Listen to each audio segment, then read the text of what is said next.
controller FlyDigi dari Wolf 3. Jadi itu controller FlyDigi yang versi budgetnya. Ya udah, langsung aja kita review. Jadi dia dusnya emang kayak gini ya. Dia tuh sangat-sangat simple, nggak ada transparannya gitu ya. Dan ketika kita buka, ya udah, kita dapat si controllernya. Ini controllernya kalau kalian lihat bener-bener simple banget. Bahkan ini nggak ada RGB-nya guys. Jadi ekspektasikan kalian pengen cari RGB ya, di sini nggak ada. Ya udah, dia putih si controllernya. Dan juga di sini ada kabel dan juga dongle-nya. Dan juga kontaknya bisa ke PC, Nintendo Switch, iOS ataupun Android.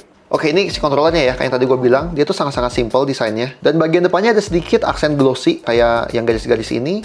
Dan juga bagian belakang, dia bertekstur kayak biasa gitu. Nah, yang kali itu dia feel buttonnya bukan clicky, tapi tactile. Tapi gue bisa bilang ini tactile-nya sedikit lebih berat daripada yang tactile pada umumnya yang gue cobain.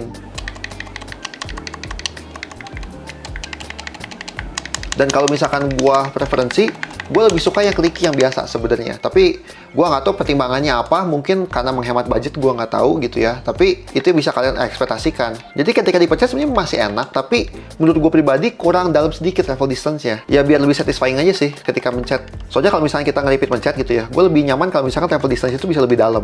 Dan di pad-nya tetap clicky ya. Kalian bisa denger. Dia clicky. Sama analognya, ya udah sih, ini analognya nggak ada yang terlalu spesial gimana, tapi enak, rigid banget gitu. Dan kalau misalkan kalian lihat desainnya sedikit, ini kayaknya pakai desain yang mirip kayak versi kakak-kakaknya yang di atas gitu tiernya. Karena ini bagus sih, lihat tuh, kalian tuh bisa lihat agak ada biru-biru transparan gitu ya di bagian analognya. Terus bagian triggernya, gue bisa bilang ini mantap. FlyDigi tuh nggak pernah mengecewakan di bagian triggernya ya.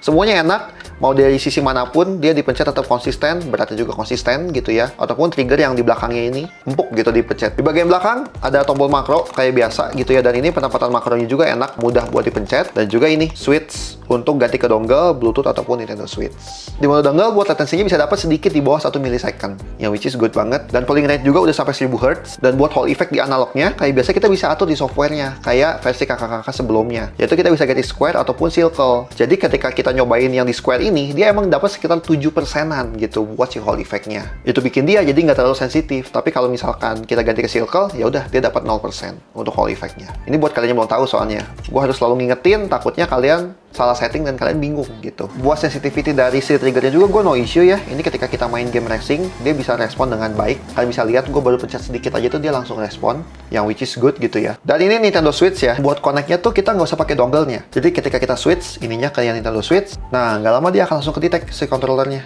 Yaudah deh, jadi lebih praktis kan plug and play. Dan kita juga bisa nge-awake si switch-nya ketika udah pernah connect kayak gini. Dalam kondisi mati, dia akan nyala, dan ya udah langsung dipakai. Dan gyronya juga berjalan dengan baik. Gue bisa bilang ini si gyronya tuh agak lebih sensitif ketimbang si controller bawaannya si Nintendo Switch.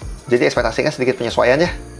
Dan ini settingan si softwarenya kayak biasa ya. Dia bisa ke-detect di softwarenya kayak yang udah sempat gua singgung di video-video sebelumnya. Cuman ini gua ulang lagi dikit aja ya. Jadi di sini kita bisa ngelihat semua settingan yang udah di-setting gitu ya. Di sini kita lihat ada button. Kita bisa nge-remapping button kita termasuk makro di belakang di softwarenya ini. Dan sangat intuitif ya. Kita bisa lihat gitu langsung pakai visual. Oh ini tuh lagi button mana yang lagi kita program. Terus kayak joystick. Ini tadi gua bilang kalian ngeganti circle sama rectangle itu di sini. Dan di sini kalian harus ganti di software. Karena setahu gua tuh dia nggak bisa ganti kalau di controllernya langsung gitu, harus masuk ke software dulu. Tapi biasanya sih kalau misalnya kita udah ganti juga kita jarang ganti-ganti ya gitu. Dan juga ada curve dari gerakan si joysticknya. Walaupun kalau gue mode default aja sih, gue nggak suka ganti-ganti juga. Dan ini gyro yang terpenting sih ya, karena kan kita tuh sebel ya kalau misalkan di Windows itu tuh kadang suka nggak bisa aktif gyronya, dan kita tuh kayak harus pakai software third party kayak DS4 atau apa gitu, dan itu kan ribet. Ya kalau FlyDigi dia selalu menyediakan di software bawaannya. Jadi kayak misalkan kita pengen yang right joystick, karena kan biasa tuh kalau aiming senjata tuh dari yang right joystick ya. Di sini kita tinggal pilih gitu. Kita pengen dia